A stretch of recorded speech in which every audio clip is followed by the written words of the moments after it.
Bom dia, pessoal. Espero que todos estejam bem. Vamos retomar aqui a nossa unidade 2. Nós estamos tratando da caracterização do empregado seletista e nós já avançamos nesse conteúdo, a distinção entre relações de trabalho e relação de emprego. Por enquanto, nessa unidade 2, nós vamos nos concentrar na relação de emprego seletista. Portanto, nós temos diversas espécies do gênero trabalho, que nós vamos ver aqui na unidade 2, e a espécie que nós vamos destacar aqui é a relação de emprego seletista. Vimos ontem como é que nós fazemos, a partir de uma realidade fática, a identificação da figura do empregado e, consequentemente, da relação de emprego. Nós trabalhamos aqui 5 requisitos ou pressupostos, ou melhor ainda, 5 elementos fático-jurídicos. Elementos fático-jurídicos porque nós vamos partir dos fatos que a realidade apresenta para que nós possamos identificar ou não a presença de requisitos legais. Esses requisitos legais estão previstos no artigo 3º da CLT, e aí, mais uma vez, eu peço a vocês que mantenham aí a CLT aberta no seu computador, e a partir deste dispositivo normativo seletista, artigo 3º, nós extraímos os 5 elementos fáticos jurídicos que, se presentes, caracterizarão uma relação de trabalho como sendo emprego. Alexandre, nós vamos fazer a distinção entre trabalho em domicílio e trabalho doméstico. Para os fins da CLT, que é o que nós estamos tratando aqui, não há distinção entre o trabalho realizado no estabelecimento do empregador e o trabalho realizado no domicílio do empregado. Então, eu vou aproveitar essa sua pergunta, importante, para mais um exemplo. Vamos imaginar que uma costureira seja contratada por uma indústria de confecção para cortar tecido. Então, ela é especializada em corte ou em costura, ou faz os dois. E aí, isso é comum relativamente em alguns lugares do país. Ao invés de o dono da fábrica de roupas concentrar trabalhadores no seu espaço físico industrial, que nós vamos conhecer e reconhecer como estabelecimento empresarial, ele prefere que essa etapa do processo produtivo seja feita na casa da trabalhadora, aqui do meu exemplo. Não há nenhum problema, porque local da prestação laborativa não é requisito do artigo 3º. Se nós identificarmos na relação da costureira com a fábrica de roupas os 5 requisitos do emprego seletista, muito bem, ela será empregada seletista. Se por algum motivo estiver ausente um requisito, ou se mais requisitos se mostrarem ausentes, então ela não será empregada seletista. Então, nós vamos nos ater aos 5 requisitos do artigo 3º da CLT. E vejam, colegas, que local da prestação laborativa não é requisito, não é elemento definidor da figura do empregado. Mas a sua pergunta é muito boa, porque me permite antecipar e também deixar muito claro isso. Quando nós formos tratar de emprego doméstico, aí faremos a distinção entre emprego doméstico e trabalhador empregado seletista que trabalha em seu próprio domicílio. Então, no que diz respeito especificamente ao âmbito seletista, sem ainda tratar do emprego doméstico, porque não é o momento, será na próxima unidade, respondendo à pergunta importante do colega, nós vamos afirmar com muita tranquilidade que não importa onde se dá a prestação laborativa. Pode ser na rua, né? Vamos pensar num vendedor externo que sai para a rua fazendo vendas, ou numa pessoa que trabalha numa praça para alguém, ou, como no exemplo e na pergunta, um trabalhador que trabalha na casa dele. Muito comum hoje também, vamos ver isso detalhadamente, em breve, na figura do teletrabalho, né? Eu sou servidor público, então não sou exemplo, porque nós estamos tratando de emprego seletista. Mas diversos colegas meus, inclusive professores da UFOP, que também são professores em outras instituições de ensino, estão em teletrabalho. E qual é a essência do teletrabalho? Que o trabalhador está fora do estabelecimento do patrão, que o professor está fora da escola. Nesse caso da pandemia, o professor está em casa, em domicílio. Então, vejam, ele deixa de ser empregado da escola privada porque desenvolve seu trabalho na casa dele, em domicílio? Não. Por que não? Porque o local da prestação laborativa, estabelecimento empresarial ou estabelecimento de prestação laborativa não é requisito. Felizmente, não é requisito. Então, agradeço muito a pergunta, não sei se era essa exatamente, porque aqui no chat passa muito rápido, às vezes eu perco boa parte dela, mas se não for, voltaremos ao assunto em outras oportunidades ou ao final da aula de hoje. Beleza, Alexandre. Bom, então, presentes os 5 requisitos: trabalho por pessoa física, pessoalidade, não eventualidade, onerosidade, subordinação, eu vou afirmar, por enquanto, né, nos termos da unidade 2, sempre digo isso porque há outras possibilidades, né, mas por enquanto, eu vou afirmar o emprego seletista. Na mesma linha, a ausência de qualquer requisito afasta a possibilidade da ocorrência do emprego seletista. Muito bem.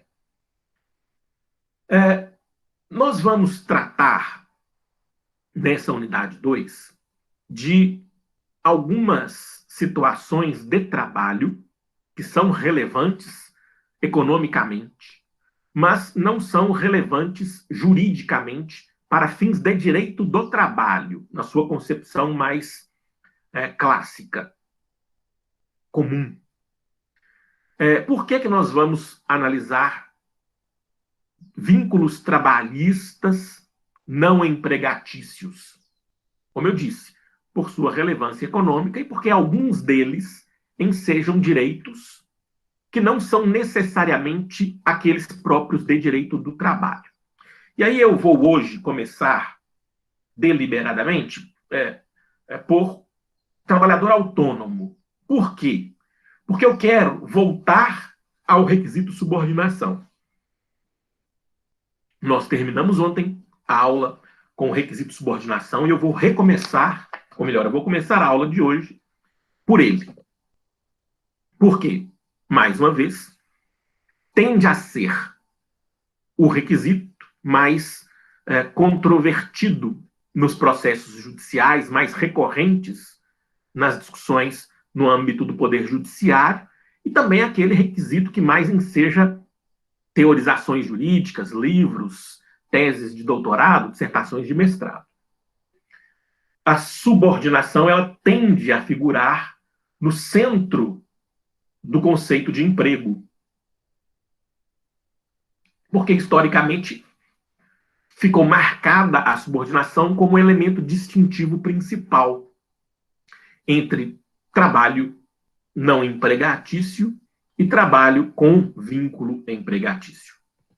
Muito bem, nós vimos ontem que subordinar em uma análise etimológica, quer dizer ordenar para baixo, assim, numa perspectiva muito simples.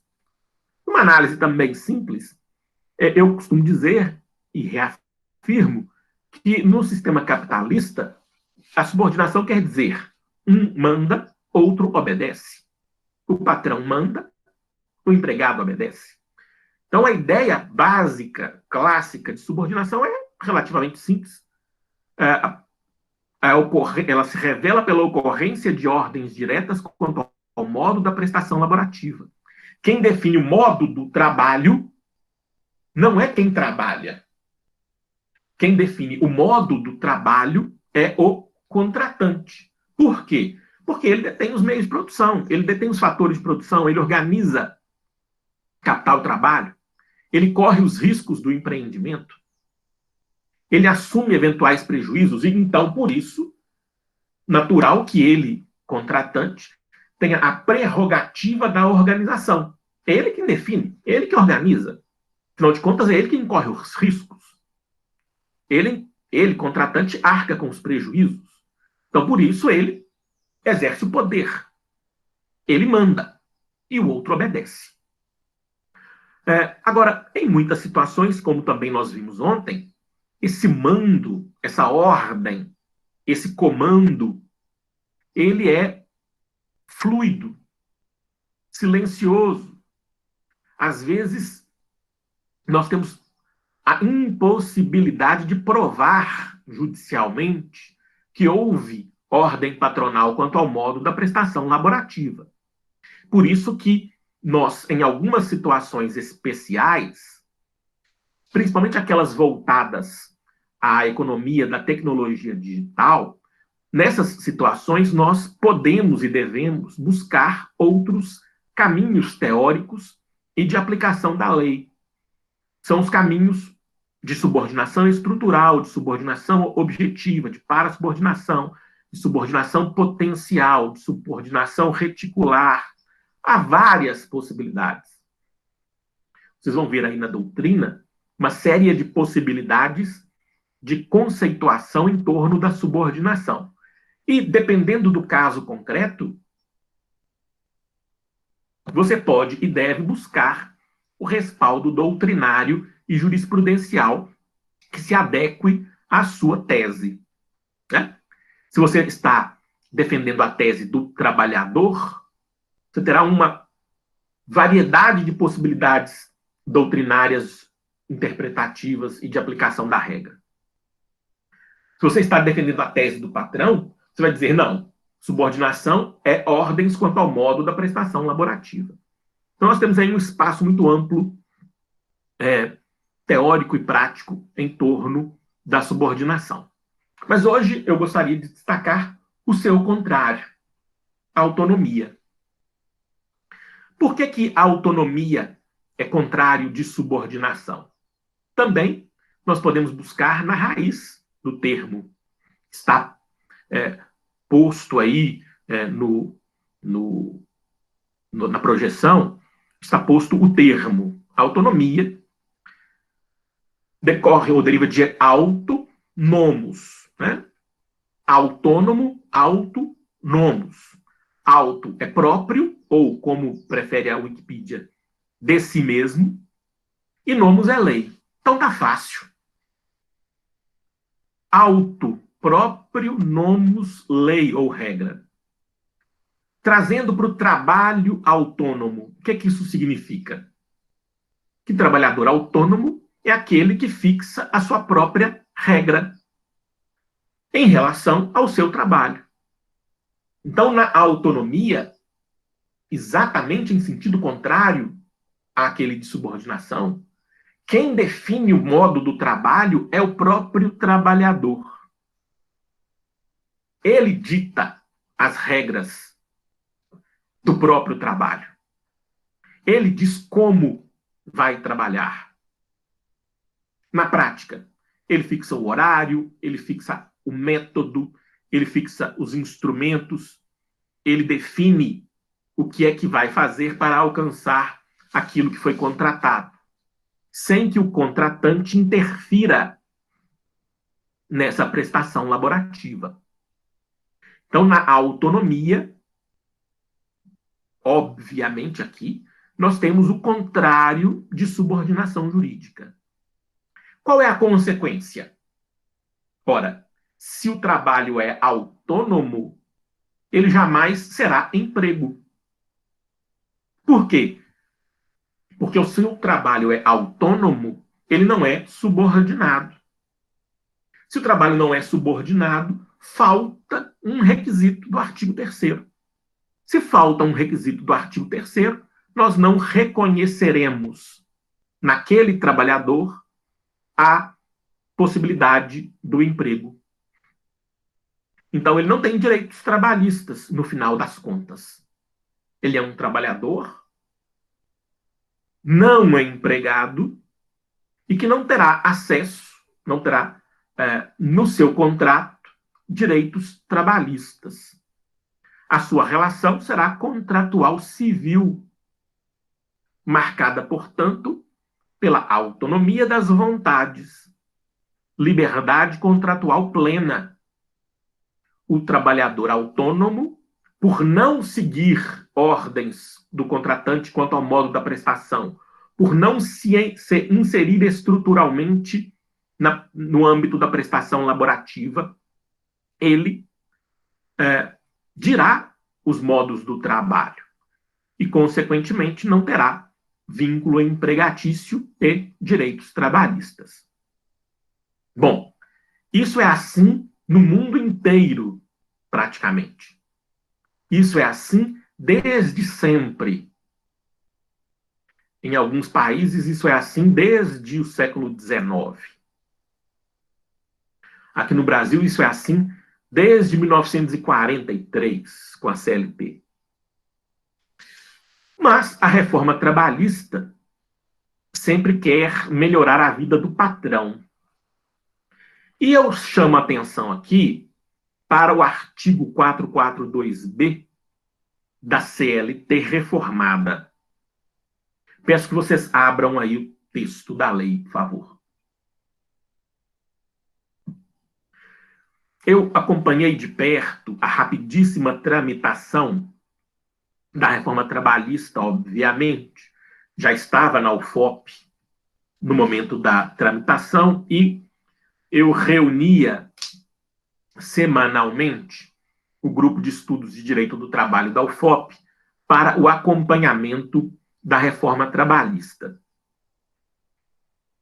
Esse é um artigo novo da CLT que só quem viveu o momento histórico consegue explicar. Porque até mesmo para a doutrina, a explicação em torno disso é difícil. Vamos ler a regra. Eu não costumo fazer isso, não, mas excepcionalmente eu vou precisar, se eu conseguir abrir aqui, né? Ler a regra. Vamos lá. 442B. A contratação do autônomo, cumpridas por este todas as formalidades legais, com ou sem exclusividade, de forma contínua ou não, afasta a qualidade de empregado prevista no artigo 3º desta consolidação. Bom, numa leitura técnica, eu costumo dizer que essa lei, essa regra legal, ela é uma regra legal de soma zero. Ela não diz absolutamente nada de especial. Por quê? O que ela diz? A contratação do autônomo afasta a qualidade de empregado. Ora, que coisa, né? Que coisa óbvia. A contratação do autônomo afasta a qualidade do empregado. Ora, isso decorre do artigo 3º. Eu não preciso de um artigo 442B para dizer isso. Eu não preciso de uma reforma seletista para dizer isso em lugar nenhum do mundo. A contratação do autônomo afasta a condição de empregado. Por quê? Porque a condição de empregado exige subordinação jurídica. E autonomia é situação fática e jurídica antitética à situação fático-jurídica de subordinação. É muito óbvio. Mas eu acompanhei a tramitação. E qual era a intenção do legislador? A intenção do legislador está na segunda parte do comando. Cumpridas por este todas as formalidades legais. Uma intenção que restou frustrada pela redação. Ele tentou, mas não conseguiu. Qual era a tentativa que restou frustrada? Fazer com que um pedaço de papel em que se escrevesse trabalho autônomo pudesse afastar direitos trabalhistas. Agora, vamos imaginar isso, gente. Se o contratante pudesse, por um simples texto formal, um documento, um contrato, afastar direitos trabalhistas licitamente, o que é que nós teríamos? Nós teríamos, por uma regra da CLT reformada, o fim da própria CLT. O fim do contrato de emprego.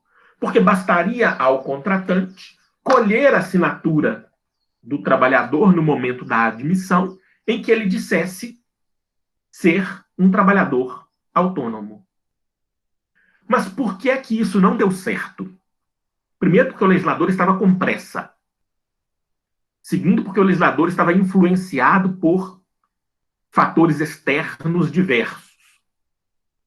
E, em síntese, porque a tramitação foi uma verdadeira bagunça. Restou, então, uma regra que, na minha perspectiva, não diz nada, não traz nada de novo, porque o que ela faz é dizer que o autônomo não é empregado. E disso a CLT já cuida suficientemente desde sempre.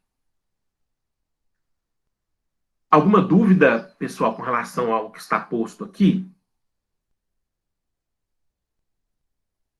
Muito bem. Qualquer coisa vocês podem voltar ao tema, a gente pode tratar dele adiante. Bom, basta que nós tenhamos a confluência dos 5 requisitos do emprego para que nós tenhamos diretamente a percepção de direitos trabalhistas. Como pedagogicamente eu estou apresentando por partes, afinal de contas é assim que nós trabalhamos, né, atualmente nos cursos jurídicos, eu até aqui me contentava com essa compreensão. Presentes os requisitos, caracteriza-se o emprego, o trabalhador tem direitos trabalhistas seletistas. Eu vou agora inserir mais uma compreensão consistente nos critérios de validade da relação de emprego seletista. O que isso quer dizer? Quer dizer que, se eu identifico como existente uma relação de emprego, e os requisitos de existência estão aqui, são os 5 requisitos do artigo 3º, eles revelam a existência da relação de emprego quando presentes. Então, feita a análise da existência, constatada a existência da relação de emprego, eu vou seguir para uma pesquisa de validade jurídica. Vocês provavelmente, vocês certamente estudaram isso lá no direito civil. E como vocês já estudaram lá no direito civil, os critérios de validade da relação de emprego não são muito diferentes daqueles critérios de validade do contrato civil, com alguma adaptação que nós vamos ver aqui. Bom, o professor Maurício Godinho Delgado chama de elementos jurídico-formais. Se presentes, conferem validade àquela relação jurídica que eu já reconheci existente. O professor Maurício Godinho Delgado elenca 4 elementos jurídicos formais.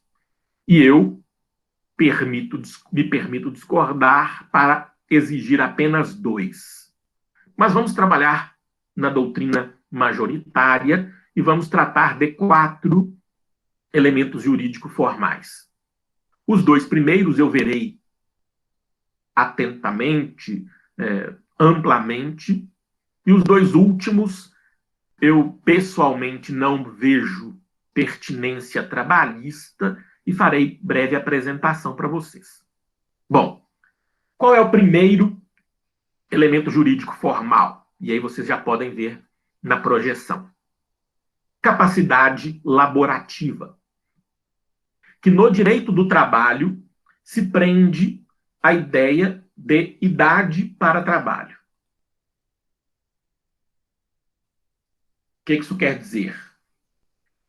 Para que uma relação jurídica existente possa ensejar efeitos, né? Quando a gente fala de validade, nós falamos de efeitos. Para que uma relação empregatícia existente produza os seus efeitos, ela tem que ser uma relação jurídica válida. E para ela ser uma relação jurídica válida, o trabalhador tem que ser capaz. E a capacidade laborativa trabalhista só se prende ao fator idade. Muito bem. Artigo 402 da CLT. Considera-se menor, para os efeitos desta consolidação, o trabalhador de 14 até 18 anos. Na foto, recentemente, eu comecei a trabalhar com os meus 13, na época podia, 13, 14, por aí, com carteira, né? Com carteira eu comecei com 14, mas antes eu comecei a trabalhar com 12 anos. Eu fui office boy com 12 anos. Qual o problema? Nenhum problema. A partir dos 14 anos, ainda como office boy, tive minha carteira assinada. Qual o problema? É lícito que a partir dos 14, hoje, antes uma idade menor era permitida, mas hoje, a partir dos 14 anos, o menor pode trabalhar. Não tem problema nenhum. Não há ilícito nisso, tem que ter saudade de nada, não, a não ser que queira trabalhar a partir dos 4, como era na Revolução Industrial. Aí, beleza, aí tudo bem. Aí tem que ter saudade. Saudade da Revolução Industrial, quando era permitido o trabalho aos 4 anos. Mas 14 é o que está na lei. Então, a partir de 14 anos, o menor é capaz para o trabalho. Artigo 402. Artigo 403 traz um detalhamento. É proibido qualquer trabalho a menores de 16 anos de idade, salvo na condição de aprendiz, a partir dos 14 anos. Eu, quando tive minha carteira assinada, tive na condição de aprendiz, menor aprendiz, trabalhando para uma pessoa jurídica que prestava seus serviços para a Caixa Econômica Federal. E eu era um aprendiz lá dentro da Caixa Econômica Federal. Dos 14 aos 16, portanto, obrigatoriamente, o menor será aprendiz. Dos 16 em diante, ele pode trabalhar sem o vínculo de aprendizagem. Ele pode trabalhar num contrato de emprego normal. Nós temos uma unidade em que o estudo da aprendizagem será feito detalhadamente, então não vou me ater a isso aqui. O que eu quero deixar claro é que nós temos na CLT dois dispositivos normativos que cuidam de capacidade elaborativa. A junção dos dois nos traz o seguinte: primeiro, menores de 14 anos não pode trabalhar. Menor de 14 anos, melhor, desculpe. Menor de 14 anos não pode trabalhar. Ótimo. Nem se espera hoje que o menor de 14 anos trabalhe, porque ele tem que se dedicar aos estudos. Entre 14 e 16, ele pode trabalhar como empregado, carteira assinada, mas num contrato especial de aprendizagem. A partir dos 16, ele está liberado para firmar contrato de emprego seletista normalmente, com algumas restrições que nós vamos ver adiante. Então, não é verdade que no Brasil, menor de idade está proibido de trabalhar. Não é verdade. É verdade que criança está proibida de trabalhar. Mas a partir dos 14, pode. Não tem problema, desde que haja, até os 16, entre 14 e 16, um contrato de aprendizagem. Nos 16 para diante está liberado, com algumas restrições que nós vamos ver aqui, inicialmente, e na unidade própria do trabalho do menor, mais para frente. Bom, mas, para a alegria de muitos e tristeza de outros tantos, menores de 14 anos trabalham no Brasil. Alguns trabalham até demais. Basta que você busque aí na internet, no Google mesmo, você tem imagens terríveis de trabalho infantil nesse país. E aí? Bom, primeira constatação é que isso é um caso de polícia. É um caso para a atuação do Ministério Público. É um caso de responsabilização civil e criminal de quem explora trabalho infantil. Mas não temos como simplesmente ignorar esse trabalho infantil quando ele ocorre na perspectiva do direito do trabalho. O professor Maurício Godinho Delgado diz o seguinte: se o menor de 14 anos trabalhou, ou se o menor de 16 anos trabalhou sem que fosse aprendiz, nós temos, nos termos da lei, uma situação de incapacidade laborativa. Certo, gente? O menor de 14 anos trabalhou. Não importa onde, não importa como, ele não poderia ter trabalhado, mas ele trabalhou. O menor de 16 trabalhou sem ser vinculado a um contrato de aprendizagem. Exemplificativamente, trabalhadores menores, incapazes, na produção do carvão vegetal no norte de Minas Gerais, ou na exploração de pedra em Minas, na Bahia, no Espírito Santo. Busquem no Google, você vai ver imagens chocantes disso. Muito bem, trabalhou. E agora? Nós temos basicamente 3 teorias para cuidar dessa situação fática. A primeira, que não vem sendo utilizada, diz o seguinte: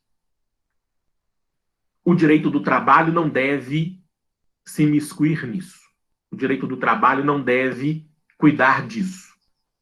Existe o Estatuto da Criança e do Adolescente, existem as promotorias de defesa da criança e do adolescente, existem os juízos civis e criminais especializados, e eles cuidam disso.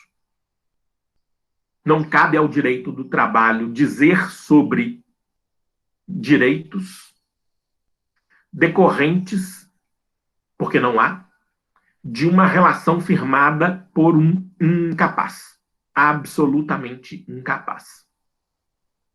Essa teoria já foi mais aceita e ela está afastada pela prevalência de uma segunda teoria, a qual se filia o professor Maurício Godinho Delgado, que diz o seguinte: bom, de fato, formalmente, juridicamente, se trata do trabalho prestado por incapaz. Mas, ao contrário do que acontece com muitas relações civis, nessa relação eu não posso restabelecer o status quo ante. Eu não posso simplesmente devolver tempo de vida a esse menor. Eu não posso devolver força de trabalho despendida em favor de um contratante explorador. Eu não consigo voltar no tempo para impedir a exploração, diz o professor Maurício. O que fazer então? Diz ele. Nós vamos reconhecer direitos trabalhistas. Porque a impossibilidade de restabelecer o status quo ante nos força, com base em princípios constitucionais, nos força a reconhecer direitos trabalhistas.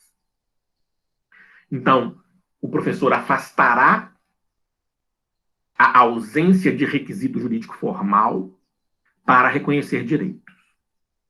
Eu, particularmente, tenho uma outra proposta que eu desenvolvi há alguns anos e que encontra um ou outro respaldo doutrinário. O que é que eu digo? Como uma terceira possibilidade que você não vai ver nos manuais indicados, provavelmente, né, para essa disciplina. Mas me parece uma solução que preserva a regra, que preserva a teoria das incapacidades, que preserva os elementos jurídicos formais e também soluciona de modo justo o caso concreto. O que eu proponho? Não reconhecimento de direitos trabalhistas, mas a constatação de um prejuízo indenizável. Vamos imaginar que o menor vá ao juízo trabalhista pleitear direitos trabalhistas, na linha teórica do professor Maurício Godinho Delgado. E conforme jurisprudência majoritária, amplamente majoritária, ele vai ganhar. O que eu proponho? Que o juiz do trabalho, nesse caso, não reconheça direitos trabalhistas em razão de ausência de elemento jurídico formal, qual seja capacidade. Que reconheça nulo o contrato por ausência de elemento jurídico formal essencial, que é capacidade. Mas que perceba ter havido um ato ilícito que resultou em prejuízo ao menor, causado por culpa do explorador. Então, o que nós temos aqui? Os requisitos da responsabilidade civil, que pode ser fixada pela Justiça do Trabalho. E aí, o juiz do trabalho, ao invés de dizer e determinar o pagamento de direitos trabalhistas, que ele fixe uma indenização.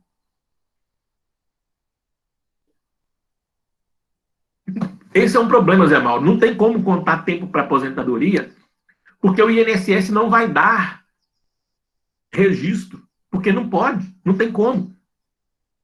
Por isso que se indeniza. Por isso que, na minha teoria, se indeniza. Indeniza, inclusive, tendo esse prejuízo em mente. O juiz determina a indenização não só pelo tempo de vida, pela sonegação de tempo de estudo e de lazer, pelo desgaste físico, pelas horas de trabalho, pela perda de tempo de aposentadoria. O juiz traz isso para o julgamento numa indenização. Né? Uma indenização fundada em responsabilidade civil. uma indenização fundada em responsabilidade civil na Justiça do Trabalho. Assim como a essência da reparação do dano trabalhista. O dano trabalhista, ele é reparado com base teórica na responsabilidade civil. Aquele que causar dano a outrem por dolo ou culpa fica obrigado a indenizar. É simples. Eu não preciso descumprir a regra. Eu digo não é empregado porque a relação jurídica mantida foi inválida, mas isso não vai ficar impune, senhor contratante. Porque o contratante não está nem aí se não doer no bolso dele, né, gente? Como o Zé Mauro acabou de colocar aqui. Se não doer no bolso dele, ele vai continuar contratando menores para queimar eucalipto para fazer carvão. Busquem essa imagem aí no Google, gente. É simples. Google imagem, né? Trabalho infantil, carvoaria. Busca aí para você ver.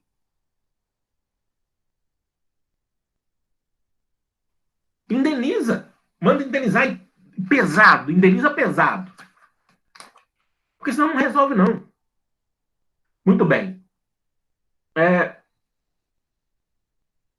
Qual é o segundo critério ou elemento jurídico formal? Obviamente, para que uma relação existente produza os efeitos esperados, o objeto da prestação laborativa deve ser lícito.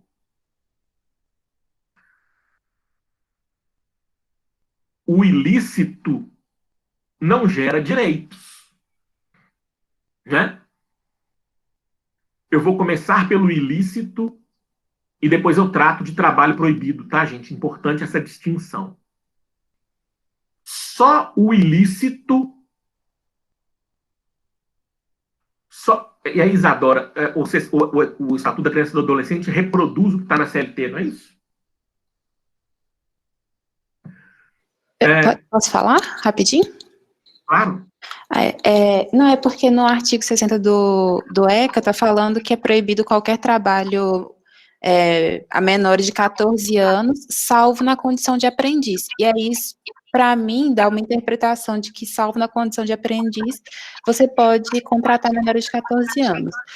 E assim, eu queria saber se isso é um erro no texto ou se isso poderia abrir brecha, por exemplo, para argumentar contra a indenização do trabalho infantil, e aí talvez algum juiz que sei lá, compactua com isso, enfim, abrir essa possibilidade mesmo de desamparar os menores de 14 anos.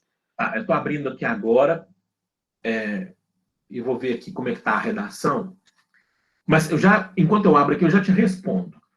Essa matéria, na nossa análise aqui na disciplina, é trabalhista. Quando nós temos uma repercussão disso na esfera penal, eu não vou interferir na análise, sabe, Isadora? Por não ter habilitação técnica para isso. O que eu vou dizer aqui é que o juiz do trabalho não vai punir penalmente, criminalmente, o explorador. O que ele vai dizer é: direitos trabalhistas têm que ser pagos na teoria majoritária. Ou uma indenização tem que ser paga, na minha teorização. Quando nós vamos aplicar o ECA, é em outra esfera. O juiz do trabalho vai aplicar 402, 403 da CLT. Quem vai aplicar o ECA é o juiz do juízo comum estadual. E aí eu não vou entrar no mérito. Deixa eu só ver por curiosidade aqui. A redação é terrível, né? É proibido qualquer trabalho menor de 14, só numa condição de aprendiz. Isso aqui levaria a crer que menor de 14 pode ser aprendiz. A sua interpretação aqui, literal, é correta, Isadora. Só que o site do Planalto traz aqui um vídeo de Constituição Federal.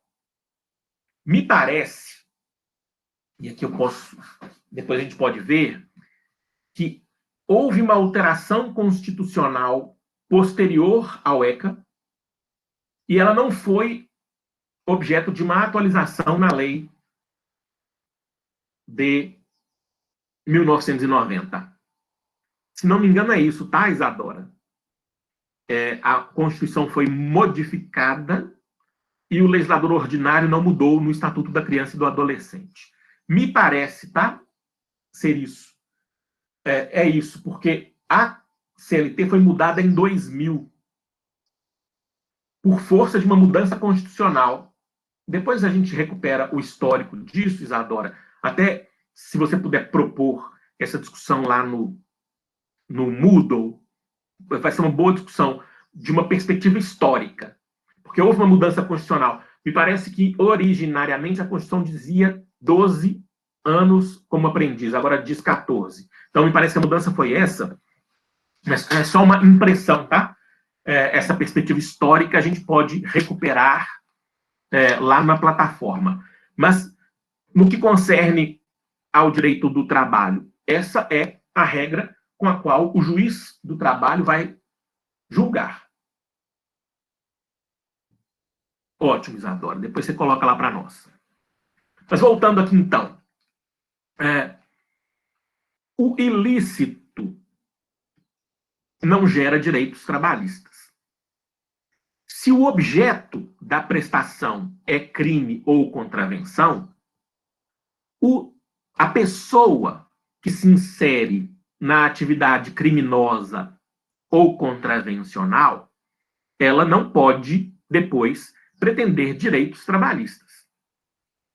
Eu costumo trazer um exemplo extremo, porque muitas vezes os exemplos extremos explicam bem. Vamos pensar no aviãozinho do tráfico de drogas. Vamos imaginar que ele tenha entrado na atividade tardiamente, lá com 18 anos, para a gente pular a discussão de capacidade e passar logo para objeto ilícito. Bom, trata-se de pessoa física. Eu, por enquanto, não vi nenhum jovem constituir pessoa jurídica para ser avião do tráfico. O trabalho é personalíssimo, porque não é qualquer um que vai chegando e vai metendo a mão, né, para poder passar a droga. Tem que ser escolhido e tem que ter a confiança do dono da boca. O trabalho é não eventual, porque comum, corriqueiro, esperado e ordinário que o avião esteja na pista. O trabalho é oneroso porque, infelizmente, provavelmente, o avião ganha mais do que os pais dele que estão no trabalho diário com carteira assinada. Ele vai ganhar bem. E esse trabalho é obviamente subordinado, porque lá, nesse trabalho não, né? Essa atividade é obviamente subordinada, porque lá não tem advertência, não tem suspensão e não tem justa causa. Se o sujeito errou, ele paga com a vida, né? Então a subordinação é ao extremo. Assim como o exemplo também é extremo. É óbvio que o avião não vai ao juízo trabalhista dizer isso e pretender carteira assinada, FGTS, férias e 13º. Claro que ele não vai. Porque o objeto da sua prestação é um ilícito e o ilícito não gera direitos trabalhistas. E isso é simples. Não tão simples a situação de contravenção. E aí nós temos um exemplo clássico, recorrente, muitíssimo comum na Justiça do Trabalho, que é o caso do apontador do jogo do bicho. Esse processo ele é tão comum que ele gerou um enunciado de jurisprudência, uma orientação jurisprudencial lá no TST, que diz o seguinte: o apontador do jogo do bicho não tem direitos trabalhistas porque ele se insere em uma atividade contravencional. E se ele se insere numa atividade contravencional, ele se insere na atividade ilícita. Se a atividade dele é ilícita, o ilícito não pode produzir direitos trabalhistas. Por mais que a atividade contravencional seja socialmente aceita. Né, gente? Todo mundo sabe onde é que tem uma banquinha do jogo do bicho. Ninguém desvia no passeio para não passar em frente à banca. Ninguém tem constrangimento de entrar na banca e fazer sua fezinha. Ninguém tem problema com isso. Mas o direito do trabalho tem. E essa é a jurisprudência consolidada. A contravenção também não gera direitos trabalhistas. Temos, teoricamente, duas exceções que não se aplicam na justiça. Eu só trago apenas para afirmar. A primeira possibilidade, desconhecimento do trabalhador sobre a ilicitude do seu trabalho. Vamos imaginar que o trabalhador, por ser algo tão comum, desconheça que o jogo do bicho é uma contravenção. Eu não sei se vocês já viram, gente. O país é um país hipócrita, né? O jogo do bicho agora está informatizado, está inserido na tecnologia digital. Tem agora uma maquininha, como as de cartão de crédito, que você faz a aposta, o apontador já imprime, como se fosse uma impressão de cartão de crédito, a sua aposta já te entrega na mão ali online, no meio da rua. Então, vamos supor que o trabalhador desconhecesse, por ser tão aberta à prática, que se trata de um ilícito, e provasse isso em juízo. Teoricamente ele poderia, mas na prática não vai dar certo, então não adianta. Outra discussão é da atividade laborativa não relacionada à ilicitude. Vamos imaginar que a pessoa só faz a faxina do ponto de aposta do jogo de bicho. Não é o apontador, é só o faxineiro. Mas, infelizmente, a Justiça do Trabalho também aqui tem rechaçado a possibilidade do vínculo empregatício válido em razão da inserção do trabalhador na contravenção. Então, hoje, na jurisprudência, em síntese, é ilícito, não tem direitos. Isso é um dado da nossa realidade jurisprudencial. Muito diferente do que acontece com o trabalho proibido. E aqui, gente, essa distinção ela é importantíssima. O trabalho proibido não afasta a validade jurídica da relação. O trabalho proibido não é um ilícito que enseja a invalidade da relação. Algumas proibições existem na lei, e nós vamos ver várias, apenas para limitar certo tipo de prestação laborativa, principalmente relacionada ao menor de idade. E veremos isso em detalhes. Por exemplo, é proibido o trabalho noturno do menor. Vamos imaginar que um jovem de 16 anos ou 17 anos trabalhe em uma gráfica, em um jornal, após as 22 horas. Esse trabalho proibido, que é o trabalho noturno do menor, ele não é nem crime, nem contravenção. Então, beleza.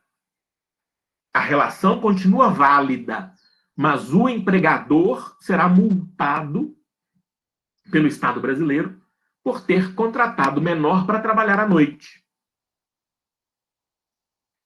Uma outra situação talvez mais comum, já foi bem mais, a gente ainda vê.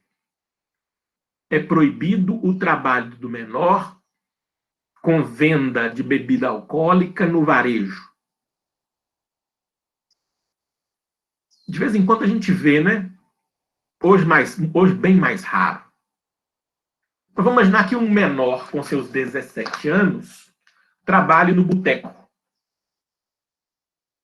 Ainda que ele não sirva a bebida, mas ele trabalha no boteco. Esse é um trabalho proibido para menores de 18 anos. Mas não é nem crime nem contravenção. Portanto, ele terá todos os direitos trabalhistas preservados, mas o patrão dele vai ser multado. Então, vamos resumir, para que vocês aprofundem isso. Então, Laura, não tem problema no supermercado. Não tem problema. Eu não sei como é que está a jurisprudência com relação a isso, não, mas me parece que a proibição da venda da bebida alcoólica é mais direcionada ao local de consumo dela. Então, é possível. Depois a gente pode até também pesquisar isso via chat lá no Moodle, fórum, melhor dizendo, lá no Moodle, para a gente pesquisar a jurisprudência. Me parece que está restrita a proibição ao lugar de consumo. Mas vamos olhar.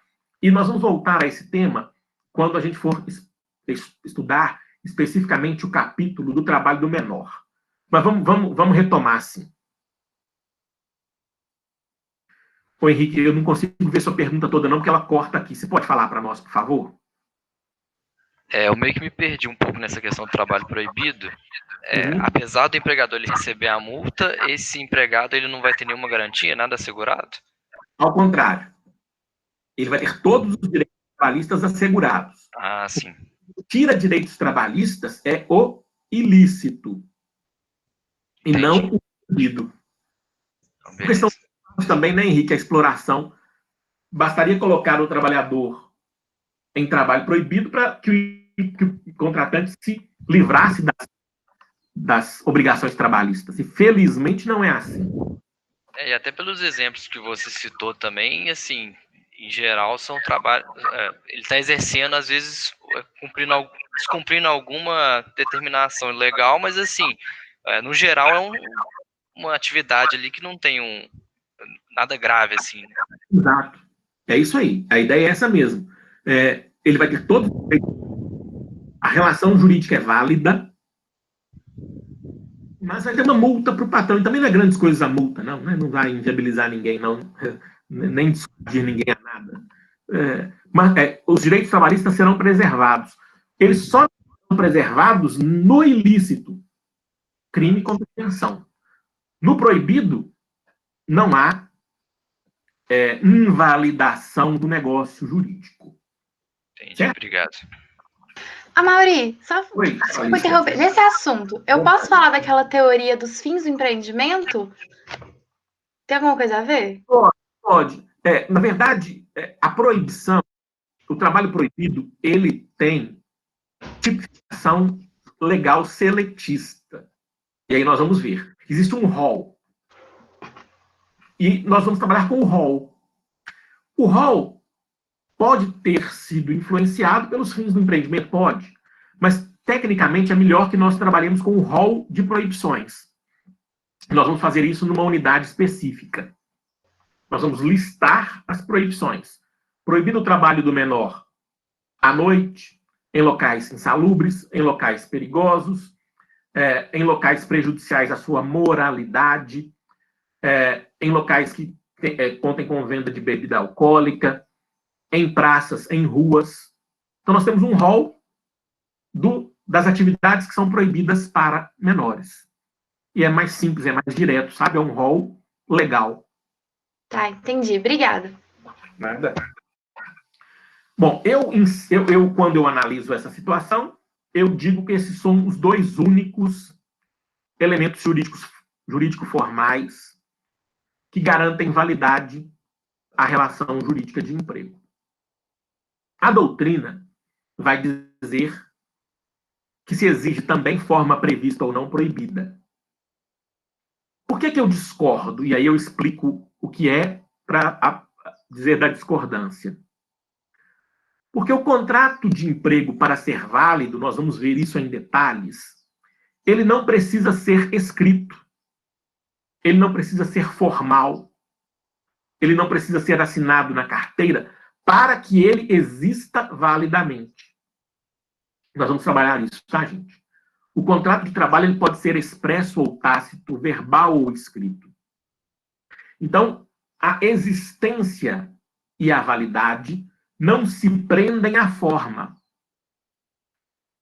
Vejam que não há no rol do artigo 3º exigência formal de carteira assinada, por exemplo, para que nós tenhamos um contrato de emprego. Então, a forma não é nem exigência de existência e, para mim, não é exigência de validade. Mas há autores que defendem, e aí eu indico a vocês a leitura da doutrina. Segunda discordância minha diz respeito à rigidez na manifestação de vontade. A expressão da vontade contratual empregatícia também não é requisito. Por quê? Vamos imaginar o seguinte. O jovem lá na vendinha. Meu primeiro exemplo, essa semana. Quando ele foi ajustar com a dona da venda o trabalho, o que ele falou? Ele falou que faria um favor. Ele não falou que queria ser empregado. Nem carteira de trabalho ele tem. Nem pensou nisso.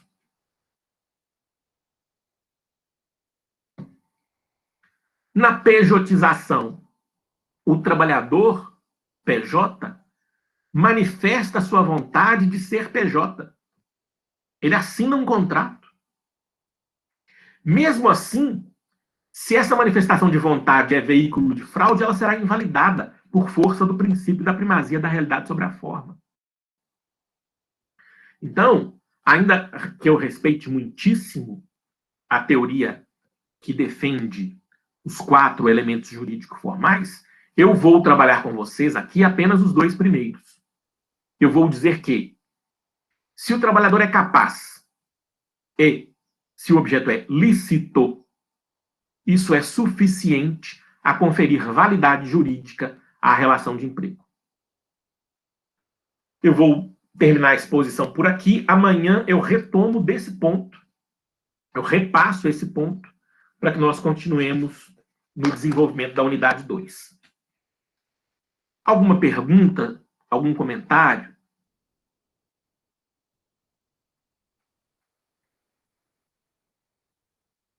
Não havendo, eu aguardo vocês lá